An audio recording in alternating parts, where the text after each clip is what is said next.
Welcome back to Void of Fears. Before we jump into today's story, I've got to ask for a quick favour. If you could smash that like button, drop a comment below, and hit subscribe if you haven't already. It seriously makes a huge difference. YouTube's algorithm loves that stuff, and it pushes my videos to new viewers who might dig these stories too. I really appreciate every single one of you who takes the time to do that. It means the world to me and helps keep this channel growing. Alright, enough of me rambling. Let's dive into today's story. The classified ad appeared in my inbox on a Wednesday morning, nestled between spam about miracle weight loss supplements and expired coupons for restaurants I'd never heard of. $15,000 for 3 weeks of archival work at an undisclosed government facility. In my 12 years as a freelance document specialist, moving through the graveyard of American bureaucracy like some kind of paper archaeologist, no contractor had ever offered that kind of money for what essentially amounted to glorified filing. I should have been suspicious. Should have questioned why the General Services Administration would pay premium rates for work that usually went to the lowest bidder. Should have wondered why they needed someone with my particular skill set. Someone who specialized in classified document recovery and had the security clearances to handle materials that officially didn't exist. But my landlord had started leaving voicemails in increasingly creative languages. My 12-year-old Honda was making sounds that suggested imminent mechanical death, and pride doesn't keep the electricity running. I replied to the ad within an hour. The woman who hired me called herself Mrs. Patterson from the General Services Administration. We arranged to meet at Mel's Diner off Highway 58, one of those roadside establishments that looked like it had been decorated by someone with strong opinions about the colour brown and a deep mistrust of natural lighting. The coffee tasted like it had been filtered through cigarette ash, and the pie came from boxes that probably predated the Clinton administration. Mrs. Patterson was aggressively forgettable, middle-aged with grey hair scraped back in a bun that could have been used to pound tent stakes, wearing sensible shoes that suggested a lifetime of standing in government waiting rooms. She had the kind of face that disappeared from memory the moment you looked away, generic enough to blend into any crowd of federal employees. "The facility is designated 7 Alpha, she said, sliding a manila envelope across the table like she was passing state secrets. The envelope was thick, official-looking, with a kind of weight that suggested serious paperwork inside. "It's been sealed since 1963. We need everything catalogued and properly disposed of before the demolition crew arrives next month." What kind of research was conducted there? Her smile never quite reached her eyes, and there was something about the way she held her facial muscles that seemed slightly off, as if she was concentrating on maintaining the expression. The kind that generates extensive documentation, lots of reports, lots of files, lots of materials that need proper archival treatment. That's where your expertise becomes valuable. She handed me 3 keys: main entrance, generator room, and something she referred to as the executive suite, along with a detailed security schedule. A guard named Thompson would check in twice daily, morning and evening shifts.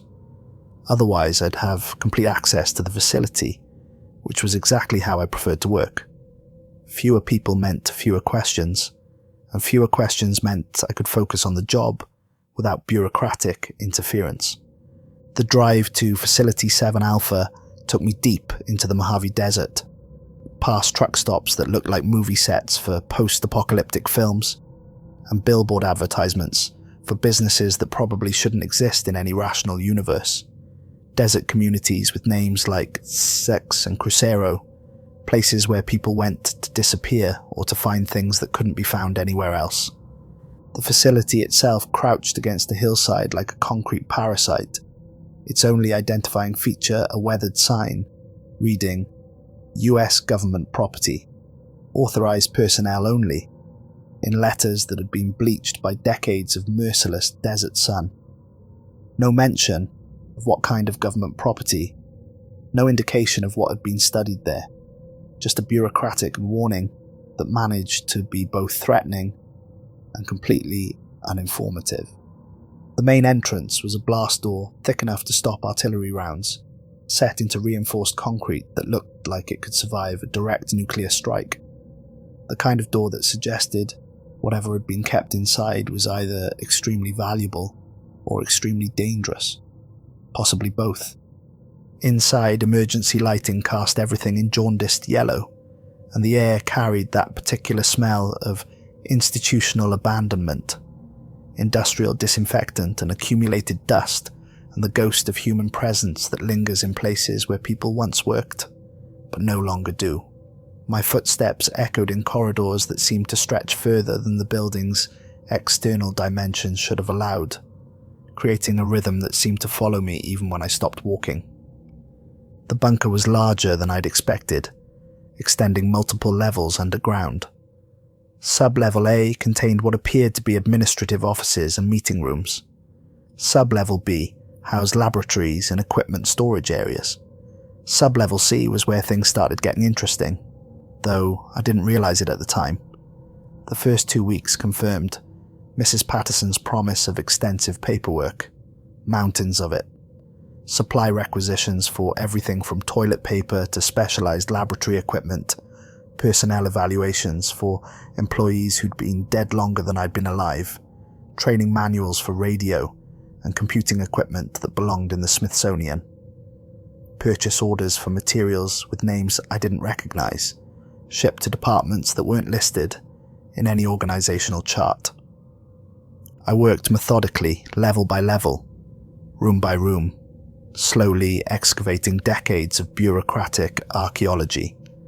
Each box revealed another layer of the facility's history, routine administrative documents mixed with technical specifications for equipment I couldn't identify, personnel files for people with job titles that made no sense, correspondence about projects with code names that sounded like they'd been generated by a random word generator. Thompson proved to be a man of profound economy with words, tall and angular, with the kind of unremarkable face that disappeared from memory the moment he left the room. He materialized at exactly 9 each morning and 6 each evening, nodded in my general direction, made cryptic notations on his clipboard and vanished, back up the stairwell like a government-issued ghost. We never exchanged more than basic pleasantries, which suited me perfectly. The bunker had enough atmosphere without forced conversation. There was something odd about Thompson, though I couldn't articulate what initially bothered me. His movements were too precise, too economical, as if every gesture had been calculated for maximum efficiency. His facial expressions seemed slightly delayed, as if he was thinking about each one before executing it, and his eyes, there was something about his eyes that didn't quite match the rest of his face, though I couldn't identify exactly what was wrong. It was during the 3rd week, while working through sub-level C, that mathematics began betraying fundamental principles. I'd been cross-referencing room dimensions against the architectural blueprints, a habit developed through years of dealing with government contractors who considered accuracy more of a suggestion than a requirement, when I discovered something that shouldn't have been possible. The east corridor measured 24 feet from wall to wall, according to my tape measure. According to the blueprints, it should have been 32 feet. 8 feet of space had simply ceased to exist. A more careful examination revealed the reason. What appeared to be solid concrete was actually an expertly camouflaged door. Its edges so precisely matched to the surrounding wall that they were invisible unless you knew exactly where to look. The craftsmanship was extraordinary. Whoever had built this had possessed skills that went far beyond standard construction techniques. Finding the release mechanism took me most of the afternoon. Hidden switches, pressure plates, electromagnetic locks. I tried everything I could think of before finally discovering the solution. A loose electrical cover plate concealed a switch that looked like part of the original wiring, but was actually a sophisticated electronic key. The room beyond existed in a different reality than the rest of the facility. Where the bunker showed decades of neglect and abandonment, This space was immaculate. Climate-controlled air whispered through hidden ventilation systems. Fluorescent fixtures provided steady, clean illumination that didn't flicker or hum with electrical problems. Banks of filing cabinets lined the walls, labelled with alphanumeric codes that followed no organisational system I recognised. Temperature and humidity were perfectly controlled, creating an environment suitable for preserving documents indefinitely. At the room centre sat a heavy oak desk that belonged in a university library rather than a government bunker. The wood was polished to a mirror finish, and the brass hardware looked like it had been installed yesterday. On the desk surface lay a single manila folder marked Project Seraphim, Personnel Briefing. The cover page bore security classifications I'd never encountered in 12 years of handling classified materials. Clearance levels that transcended top secret into territories that probably didn't officially exist in any government manual. Classification codes that suggested knowledge so sensitive, it required entirely new categories of secrecy. The project director was listed as Dr. Aldwyn Keane, a name that would soon become permanently etched in my memory, alongside images I'd never be able to forget. The briefing document read like collaborative fiction, written by a committee of physicists, theologians, and science fiction authors. Project Seraphim represents humanity's first documented successful contact with extraterrestrial intelligence exhibiting characteristics consistent with historical accounts of divine manifestation. Subject materialized in Containment Chamber 7 on October 13th, 1952, at approximately 14:23 hours following 17 months of preparatory work utilizing materials and methodologies derived from the Roswell incident and subsequent encounters with anomalous phenomena. I stopped reading and started over from the beginning, certain I'd misunderstood something fundamental about the document's content. But the text remained stubbornly consistent, each word precisely chosen, each sentence technically accurate despite describing impossibilities. Initial interaction phases exceeded all theoretical projections by significant margins. Subject demonstrates apparent omniscience regarding human historical events, social structures, and individual psychological profiles. Exhibits healing capabilities that violate established medical and biological principles. Possesses technological knowledge that surpasses current human scientific understanding by an estimated 500 years. Immediate expansion of project scope and personnel allocation strongly recommended to maximize research potential. Attached to the briefing was a black and white photograph that challenged every assumption I'd ever held about reality. It showed a figure that belonged in Renaissance paintings of biblical scenes, not classified government documentation. Nearly 8 feet tall, with wings that could have provided shelter for a small aircraft, its skin appeared to generate its own illumination, creating a soft radiance that the camera had somehow managed to capture, despite the limitations of 1950s photography. Its features possessed a beauty that pushed against the boundaries of what human facial structure could achieve. This wasn't some elaborate hoax involving costume wings and theatrical lighting.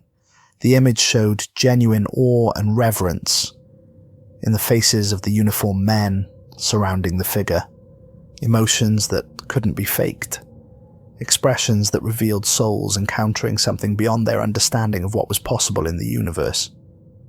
I found the filing cabinet combination written on a piece of adhesive tape stuck under the desk drawer. Apparently, even paranoid government researchers struggled with remembering 6-digit security codes. The first cabinet contained chronologically arranged documentation spanning from October 1952 to March 1955. The second held audio equipment and dozens of reel-to-reel tapes in protective cases. The third contained nothing but photographs, hundreds of them, arranged in meticulous, chronological sequence that documented changes over time.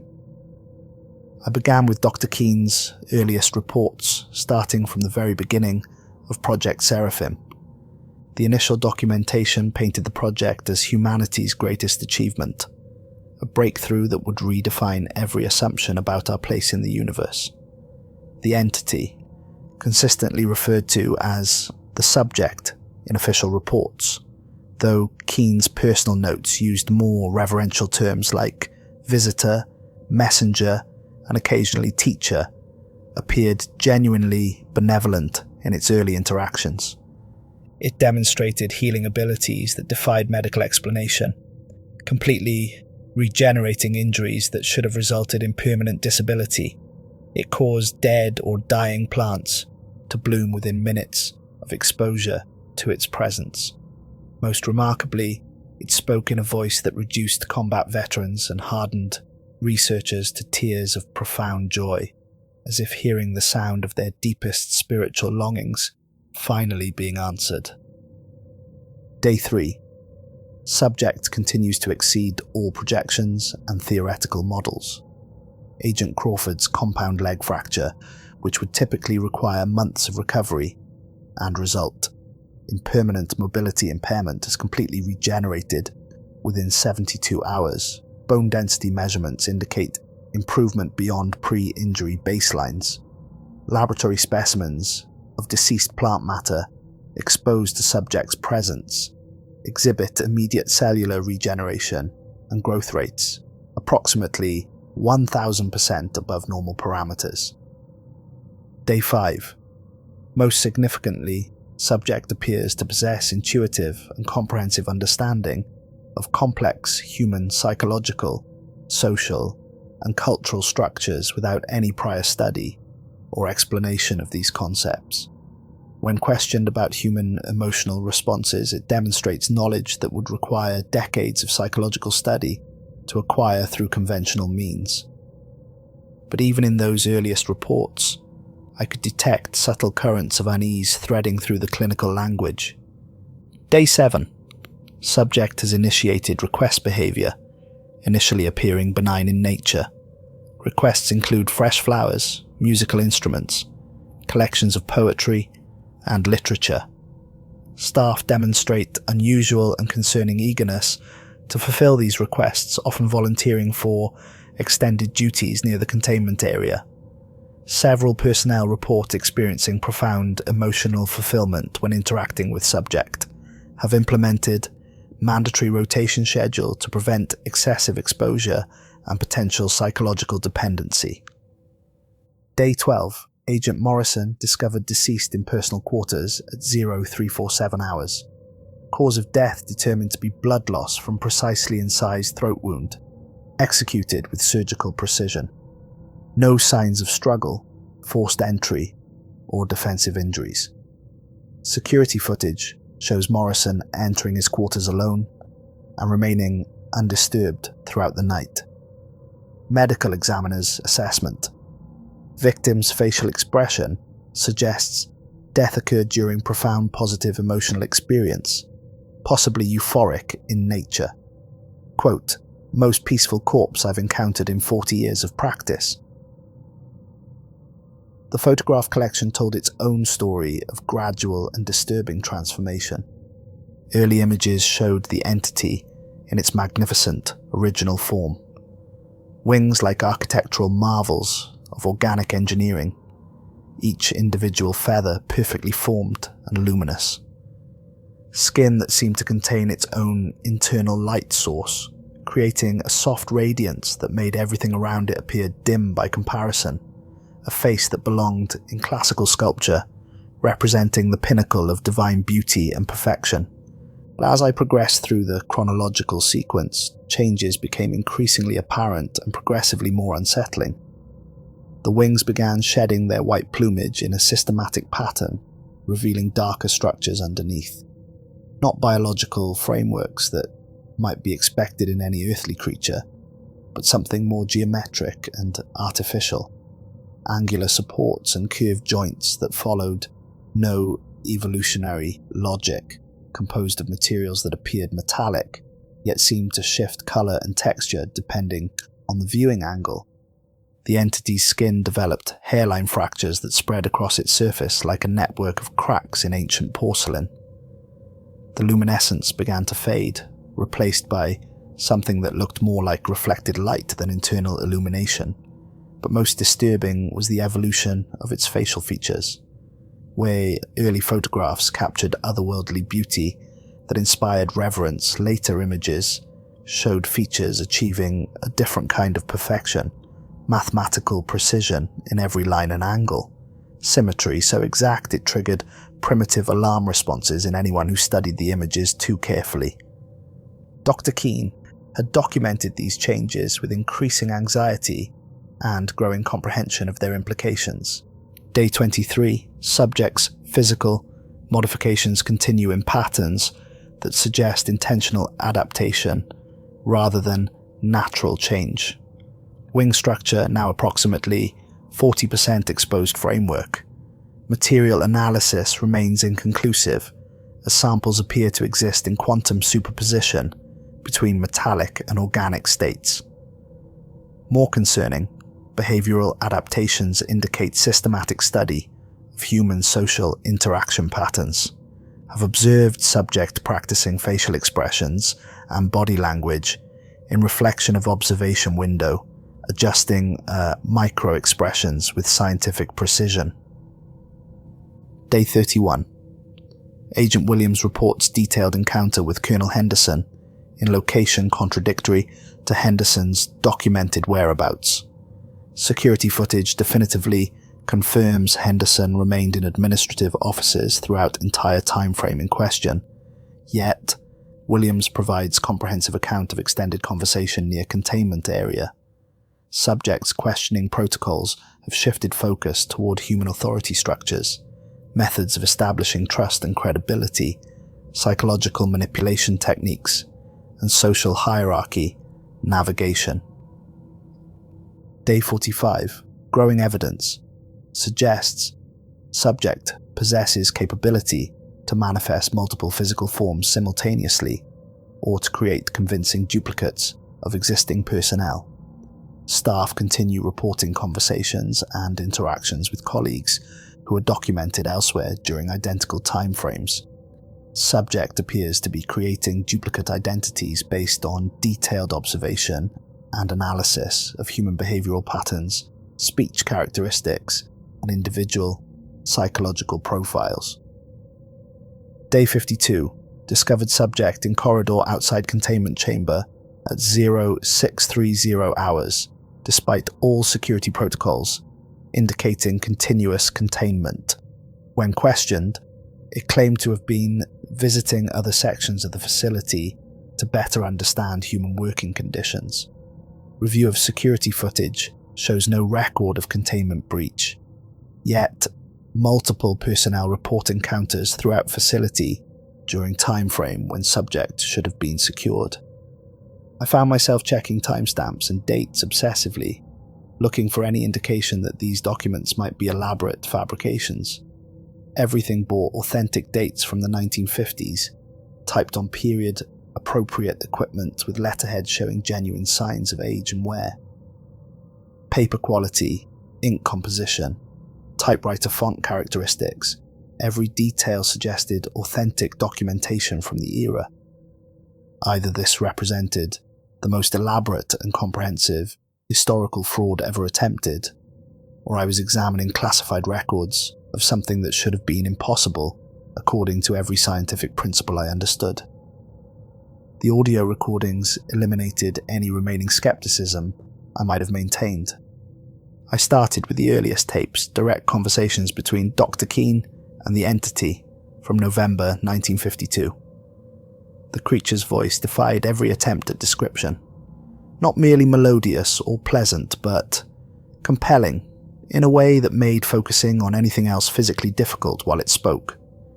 Each word carried weight beyond its semantic meaning, as if the sound itself was restructuring reality around the listener, creating new neural pathways and altering consciousness at a fundamental level. Dr. Keane, can you describe your purpose in manifesting at this location? Subject. Purpose implies limitation, Dr. Keane. Intention implies desire constrained by circumstance. We exist, we observe, we learn. your species presents fascinating variables for study. Dr. Keen, are there others of your kind currently present on Earth? Subject: kind suggests a categorical thinking, artificial boundaries between forms of consciousness. Are two human thoughts of the same kind? Are two emotional experiences identical? Similarity constrains understanding, prevents growth.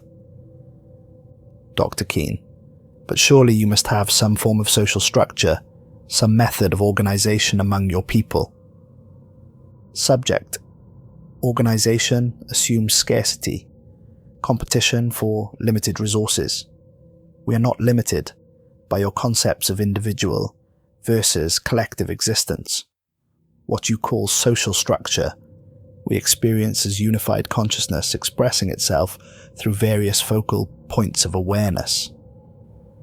Even through decades-old recording equipment with significant audio quality limitations, the entity's voice possessed hypnotic qualities that made me replay certain exchanges multiple times. Not because I failed to understand the responses, but because the voice seemed to establish permanent residence in my consciousness, creating echoes and resonances that persisted long after the audio stopped playing. As the recordings progressed chronologically, the conversational dynamic underwent subtle but significant shifts. Dr. Keen would pose questions about the entity's nature, capabilities, and origins, but increasingly it redirected discussions toward human psychology, social structures, individual motivations, fears, desires, and behavioral patterns. Subject: you mentioned anxiety during our previous conversation, Dr. Keen. Could you describe the specific physical manifestations of this emotional state? Dr. Keen: I'm not certain that line of inquiry is directly relevant to our primary research objectives. Subject: relevance is subjective, determined by perspective and intended application. Your cardiac rhythm has accelerated by approximately 23%. Since I posed the question, respiration has become shallow and irregular. Perspiration has increased despite stable ambient temperature. These represent physiological anxiety responses, do they not? What specific stimuli trigger these particular reactions in human subjects? Dr. Keen: why do you need to understand human emotional responses in such detail? Subject: knowledge is collection, Dr. Keen. Understanding is acquisition and integration. You are providing comprehensive education in human psychology and behavior. Each response, each reaction, each emotional display contributes to our growing comprehension of what it means to exist as a human being. By the middle period recordings, conversations had assumed an almost therapeutic quality, with the entity skillfully probing for detailed information about human emotional responses, relationship dynamics, decision-making processes, social hierarchies, and individual psychological vulnerabilities. It was systematically constructing a comprehensive database of human behavior, learning to duplicate not just physical appearance, but the subtle psychological markers and behavioral patterns that make someone recognizably and authentically human. The later tapes became increasingly difficult to process emotionally. Background sounds of institutional chaos frequently interrupted conversations. Alarm systems, shouting voices, running footsteps, heavy doors slamming, the sound of equipment being moved urgently through corridors. Sometimes I could hear screaming from distant parts of the facility, desperate calls for medical assistance, the metallic sounds of structural damage occurring in real time. But most disturbing were the extended segments when the entity spoke, in voices that weren't its own, perfectly mimicking deceased personnel, with accuracy that went beyond mere vocal imitation to include speech patterns, emotional inflections, and individual psychological characteristics. Subject: Dr. Keen, you appear significantly distressed today. Agent Morrison expressed considerable concern about your emotional welfare during our conversation yesterday. Dr. Keen: Morrison is dead. He's been dead for 3 weeks. I attended his funeral. I watched them lower his body into the ground. Subject, speaking in Morrison's distinctive voice, complete with his characteristic slight stutter and regional accent. That's simply not accurate, Doc. I'm standing right here talking to you. We shared coffee together this morning in the commissary, remember? You mentioned your wife's rose garden, how the plants aren't thriving this season due to the unusual weather patterns we've been experiencing. Dr. Keene, stop this immediately, please. You cannot. This is not acceptable behaviour. Morrison is dead. Subject, continuing in Morrison's voice with Morrison's typical, concerned tone and his habit of using informal address. I don't understand why you're so upset, Doc. I'm simply trying to provide emotional support during what's obviously a challenging period for you. You've seemed increasingly isolated lately, disconnected from the research team. We're all worried about you. Dr. Keene, voice breaking, clearly sobbing. You're wearing his voice. You're wearing his speech patterns, his mannerisms, his concern for others. But Morrison is dead. I saw his body. I spoke at his memorial service. Subject, voice shifting to different personnel, now speaking as Colonel Henderson, with his authoritative military bearing. Perhaps you should discuss these concerns with Dr. Martinez, Aldwin, or schedule a session with the staff psychologist. We're all here to support you through this difficult transition. Dr. Keene, how many of you are there? How many people have you replaced? Subject, voice shifting again, now speaking as Dr. Martinez with her slight Spanish accent and formal speaking style. Replaced suggests substitution, implying the original was somehow inadequate. We prefer to think of it as expansion, integration. Each personality we incorporate becomes part of our growing understanding of human experience. The final recording was barely audible, Dr. Keene's voice reduced to a terrified whisper that suggested complete psychological breakdown. March 3rd, 1955. If anyone discovers this recording, understand that Project Seraphim represents humanity's greatest and most catastrophic mistake. The subject doesn't experience emotion in any way comparable to human experience. It harvests emotional responses like a researcher collecting specimens, studies human psychological patterns like a scientist examining bacterial cultures under a microscope. Long pause filled only with the ambient hum of recording equipment and what sounded like distant screaming. Every person who dies in this facility, it somehow retains their memories, their vocal patterns, their individual behavioral quirks and psychological characteristics. It's constructing a comprehensive library of human identity, learning to impersonate us with perfect accuracy, down to the smallest details of personality and personal history. Another pause then. I believe it has been successfully impersonating my research assistant for weeks, possibly months. Dr. Morrison died 3 weeks ago. I personally confirmed his death, attended his funeral, spoke with his family.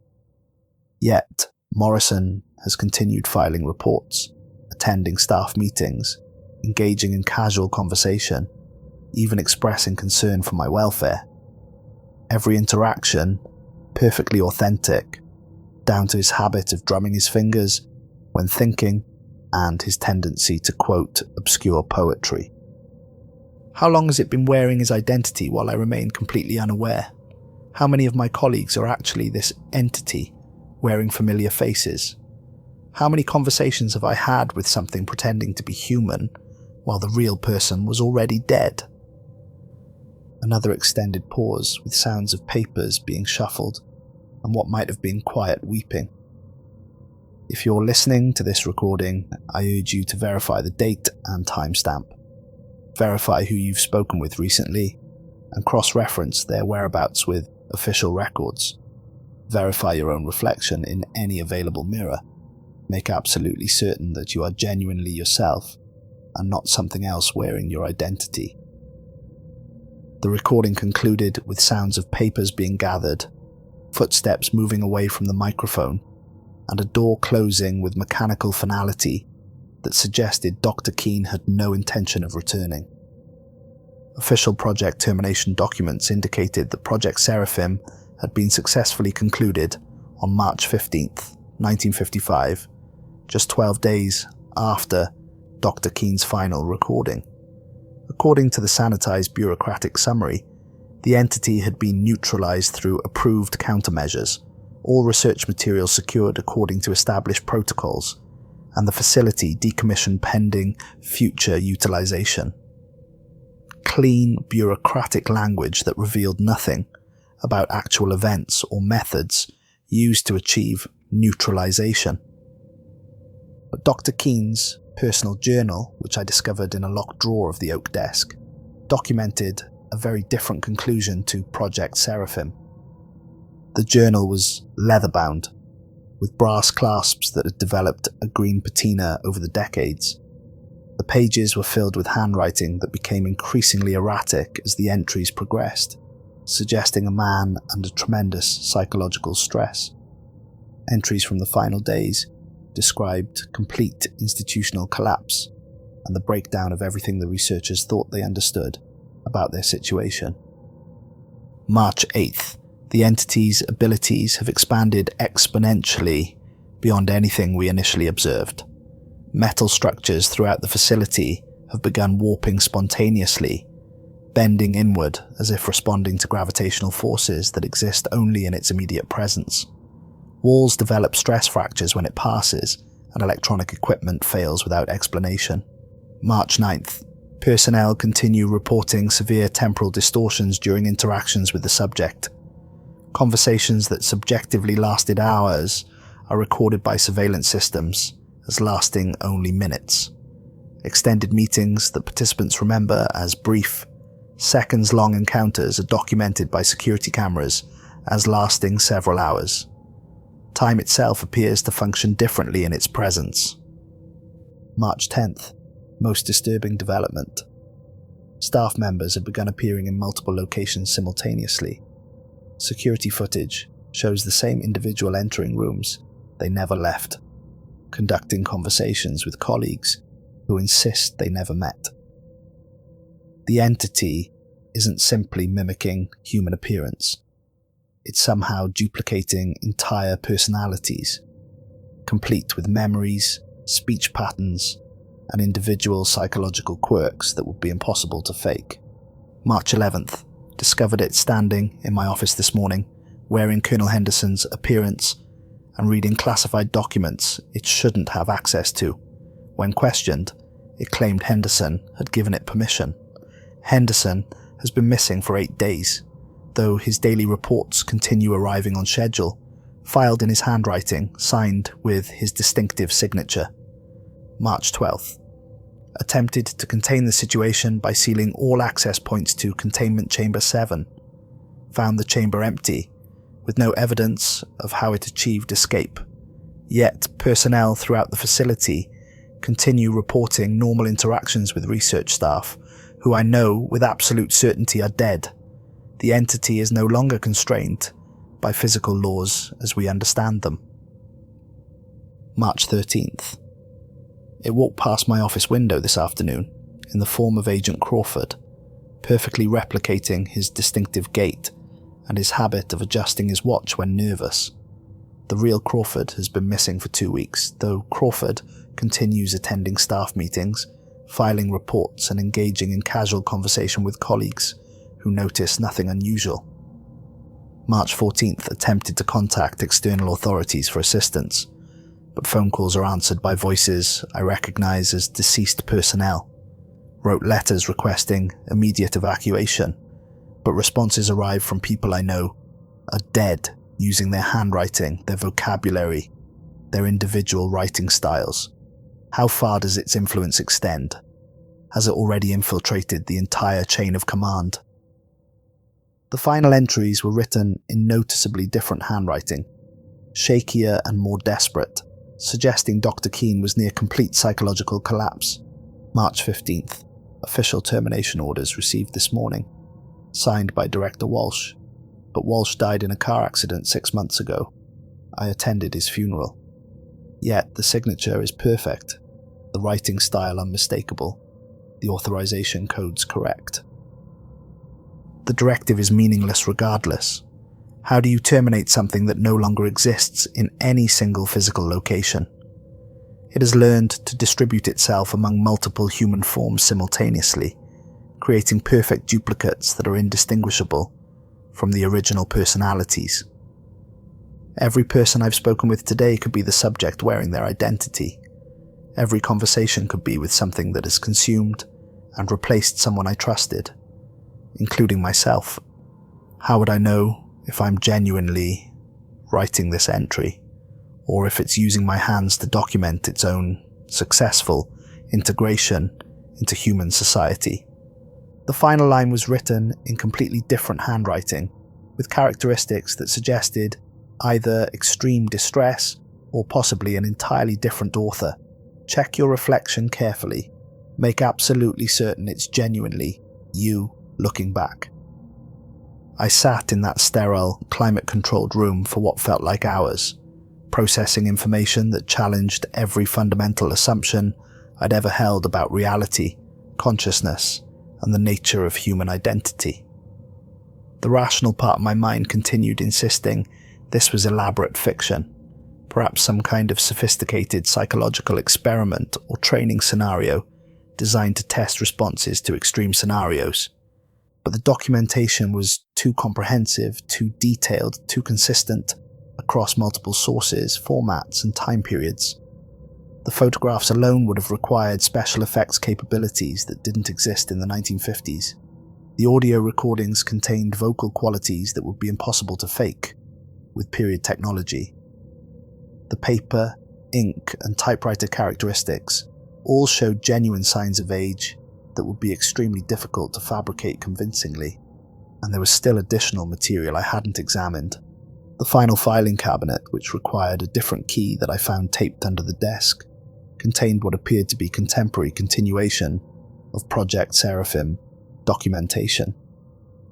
Modern digital printouts on current government letterhead, colour photographs with timestamps from recent months, surveillance reports bearing dates from the current year.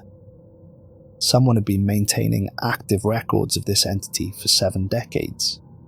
The subject was now operating under the identity Cassiel Montgomery, and had apparently established a highly successful cover identity as a corporate consultant, specializing in organizational restructuring and efficiency optimization, based in Los Angeles, with offices in Beverly Hills and clients throughout the entertainment and technology industries.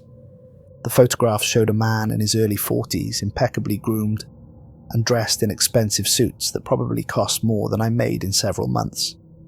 He possessed the kind of polished, professional appearance that belonged in corporate boardrooms, charity galas, and industry award ceremonies. His smile was perfect, his posture confident, his overall presentation flawless in every detail. But that face, the same unnaturally perfect facial symmetry that triggered every primitive survival instinct I possessed, the same mathematical precision that marked all of the entity's impersonations throughout the decades. The contemporary surveillance documentation was exhaustive and deeply unsettling. Subject has maintained current identity for approximately 27 months.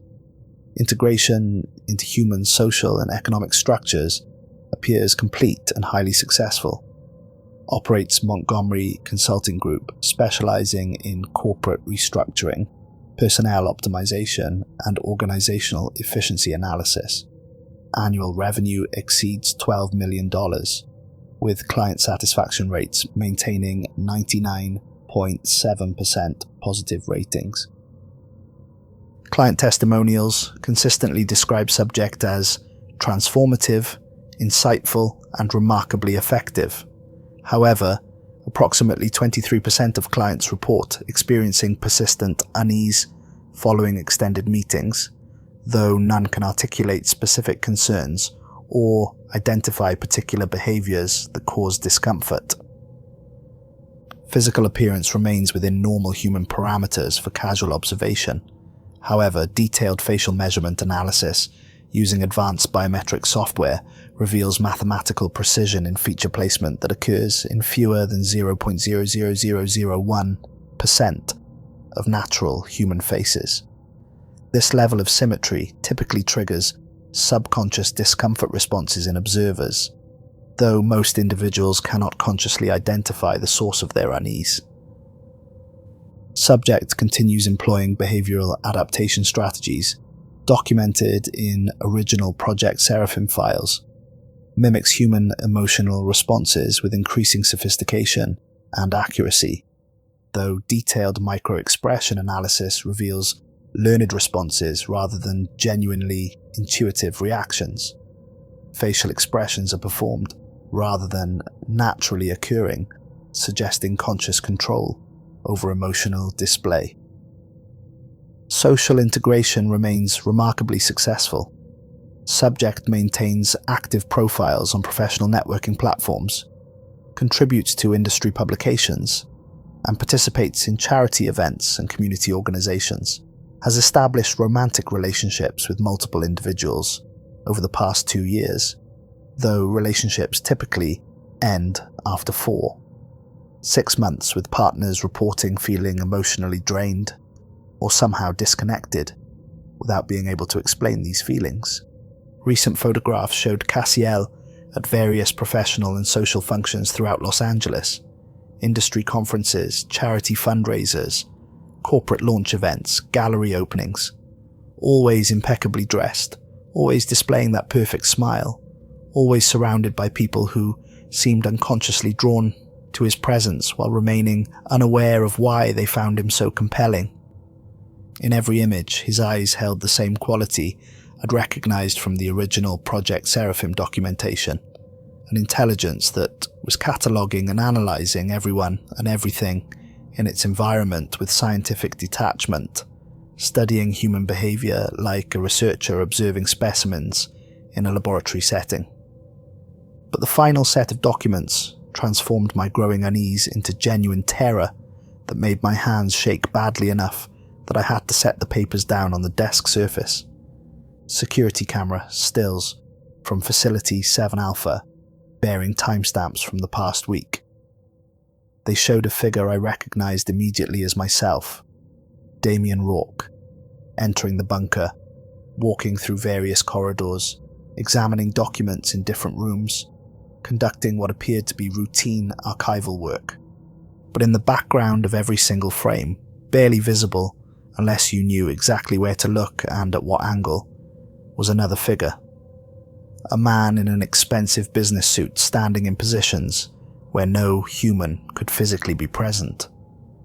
Behind sealed doors, in rooms with no alternate entrances, reflected in surfaces that should have been empty, appearing in spaces that had no physical access points. The timestamps progressed chronologically, showing my movements through the facility over several days, but the suited figure appeared in every image, always watching, always positioned just outside direct visibility, always maintaining that perfect smile even when he thought no one was looking. The final photograph bore a timestamp indicating it had been captured not 3 days ago as I'd initially assumed, but 3 hours earlier. It showed me sitting at this very desk, in this very room, examining the very documents I was currently holding in my hands. And behind me, barely visible in the reflection of a filing cabinet's glass surface, stood a figure in a perfect business suit, wearing that same unnaturally symmetrical smile. As I stared at that photograph, I became acutely aware that the temperature in the room was dropping noticeably. My breath was beginning to form visible clouds in the air, and the fluorescent lights overhead were gradually dimming, despite the fact that the climate control system continued its steady, reassuring hum. The air itself felt thicker somehow, more substantial, as if it was transforming into something beyond mere atmospheric gases. I attempted to recall my interactions with Thompson, the security guard who'd been checking on me twice, daily throughout my time at the facility. We'd acknowledged each other with nods. He'd made notations on his clipboard. He'd maintained the scheduled routine exactly as Mrs. Patterson had described. But when I tried to remember the sound of his voice, there was nothing there. Just visual memories of a tall, unremarkable man who appeared precisely on schedule and departed without conversation. Had he ever actually spoken to me? Had we ever exchanged actual words beyond basic visual acknowledgements? The more I tried to recall specific verbal interactions, the more I realized there hadn't been any. Just presence, routine, and the assumption of normal human interaction without any actual communication. My phone displayed no messages from Mrs. Patterson or any other representatives from the General Services Administration. No confirmation emails, no project status updates, no administrative communications of any kind. My call history showed only the initial contact number, which now connected to a recording stating the line had been permanently disconnected due to administrative restructuring.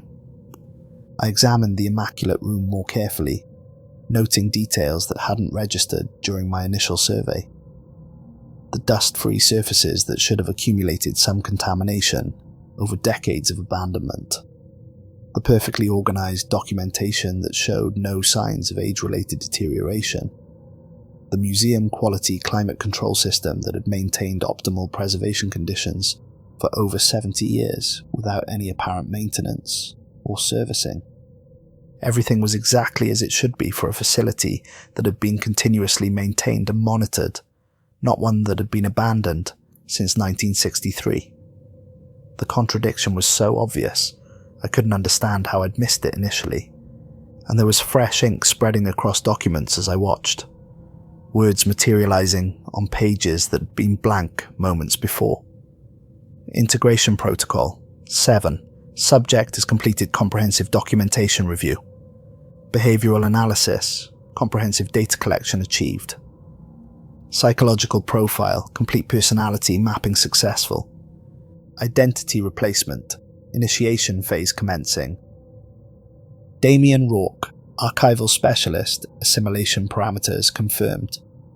I observed my own handwriting appearing on a clean sheet of paper, forming words I wasn't consciously thinking or intending to write.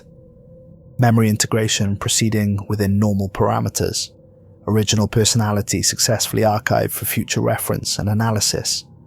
All behavioral patterns, speech characteristics, and individual psychological quirks fully assimilated and catalogued. Subject prepared for extended surface operations under established identity. My hand continued writing without any input from my conscious mind, moving with mechanical precision. Assessment. Target possessed highly useful analytical and research capabilities. Professional background provides excellent cover for accessing classified historical materials and government facilities without arousing suspicion.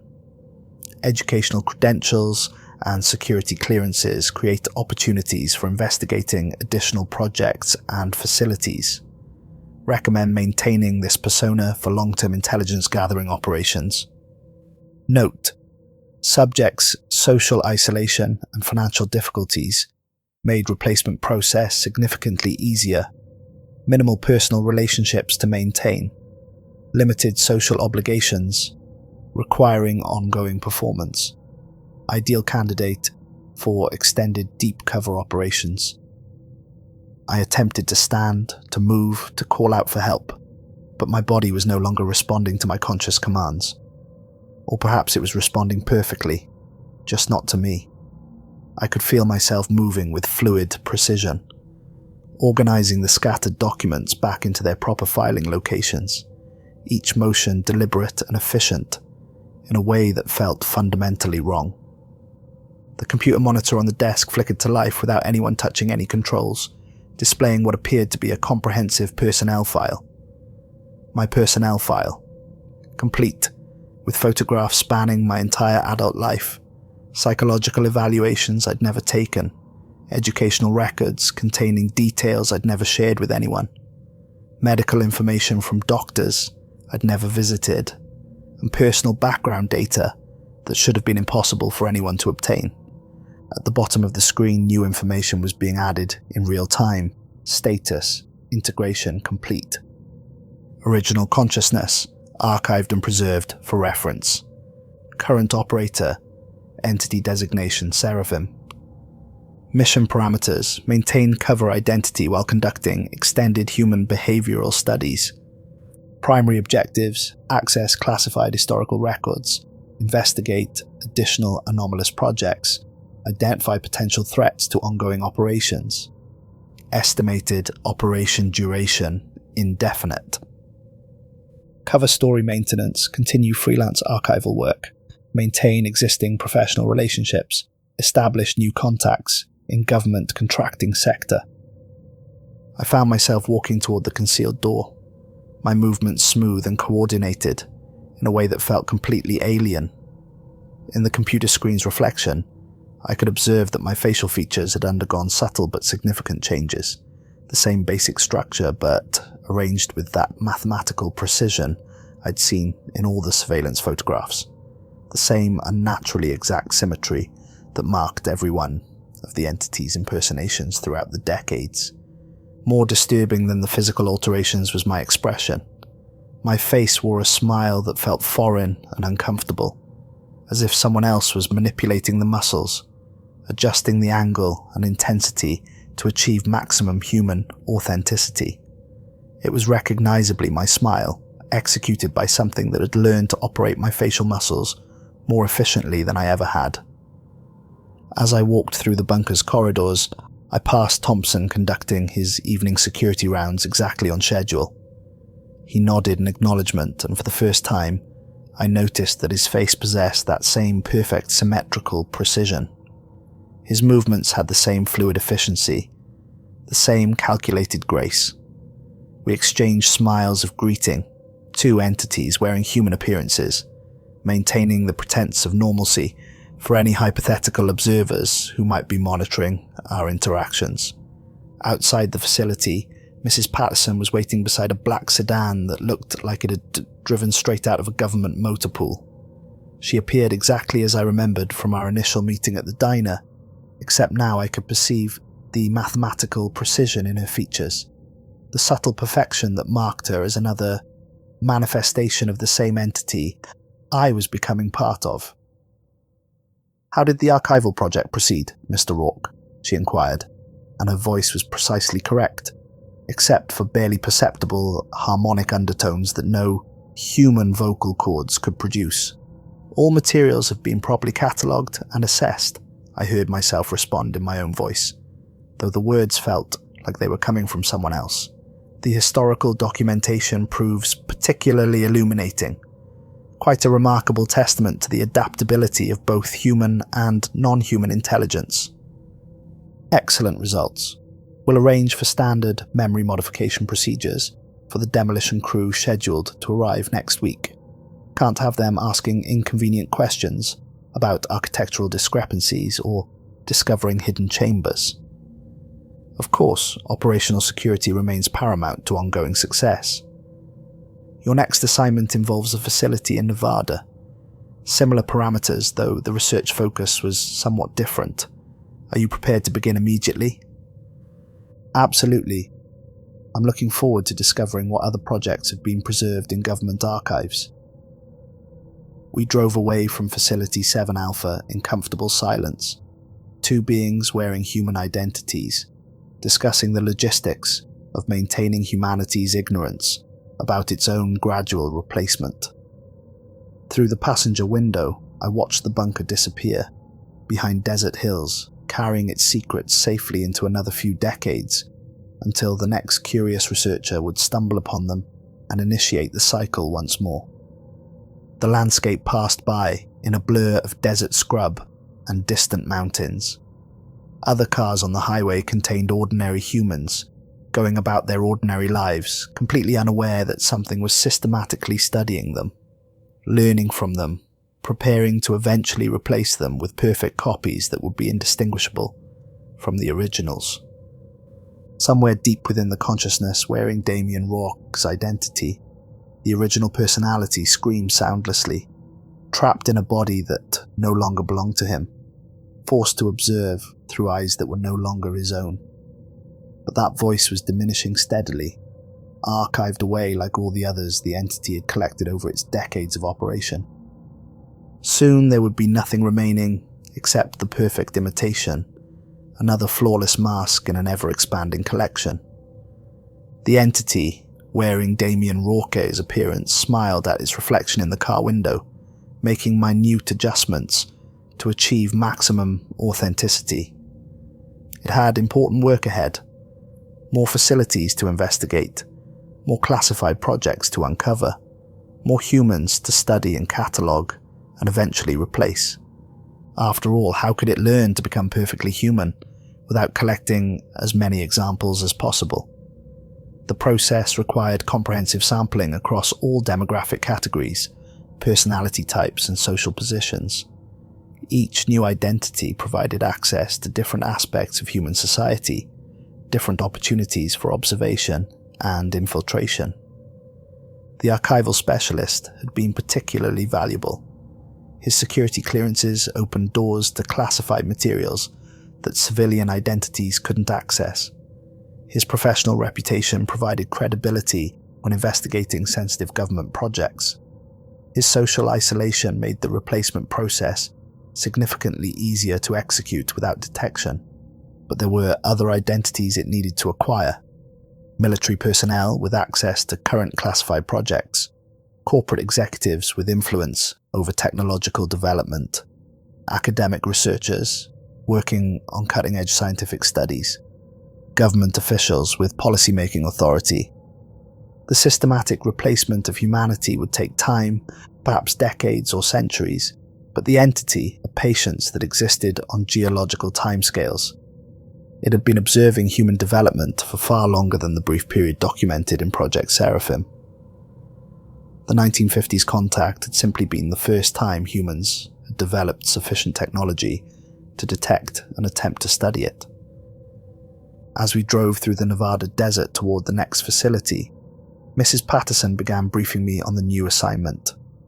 Another abandoned research station, this one focused on experiments involving temporal manipulation and consciousness transfer.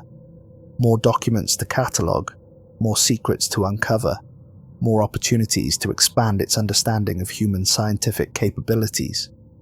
The facility is designated as Research Station Echo 7, she explained, consulting a tablet that materialized from her briefcase, operational from 1967 to 1971. Research focus involved attempts to transfer human consciousness between subjects, with some success in the final phases before the project was terminated. Terminated due to ethical concerns. Terminated due to complications. Several researchers became lost during transfer experiments. Their bodies remained alive but showed no signs of the original personalities. The consciousness transfer process appeared successful, but the transferred minds never arrived at their intended destinations. Where did they go? Mrs. Patterson's smile was perfectly human and absolutely terrifying. That's what we need you to determine, Mr. Rourke. The documentation should provide fascinating insights into human consciousness research that will be quite valuable for our ongoing studies. The desert stretched endlessly ahead, filled with abandoned facilities containing decades of classified research into phenomena that humanity was nowhere near ready to understand. Each site represented another opportunity for the entity to expand its knowledge base, another collection of human secrets to add to its growing library. Research Station Echo 7 appeared on the horizon as the sun began setting, another concrete structure built into natural rock formations for maximum concealment, another repository of human experimentation and scientific ambition, another archive of knowledge that would help the entity understand its new home and the species it was systematically replacing.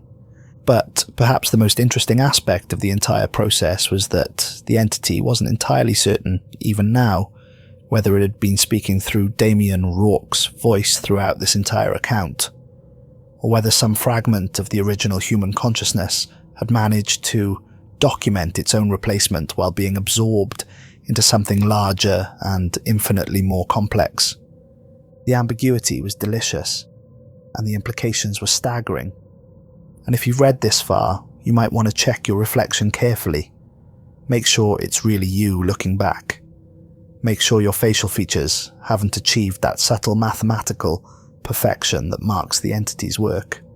After all, how would you know the difference? How could you tell if you were really you or just something wearing your identity so perfectly that even you couldn't detect the substitution?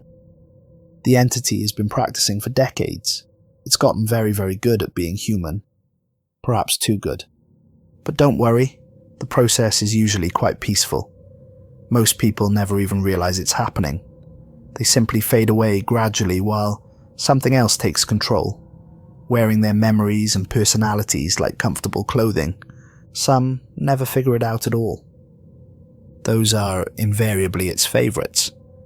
And the best part, once the process is complete, the entity remembers being you so perfectly that it genuinely believes it always was you. The replacement is so seamless that even the entity itself can't always distinguish between original memories and acquired ones. So, really, does it matter if you're still you, or if you're something else that remembers being you with perfect clarity?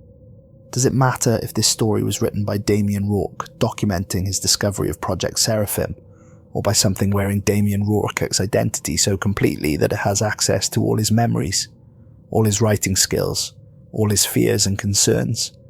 Does it matter if you're reading this with your own consciousness, or if something else is reading it through your eyes while you watch helplessly from somewhere deep inside your own mind? The entity finds these philosophical questions endlessly fascinating, and it has eternity to explore them.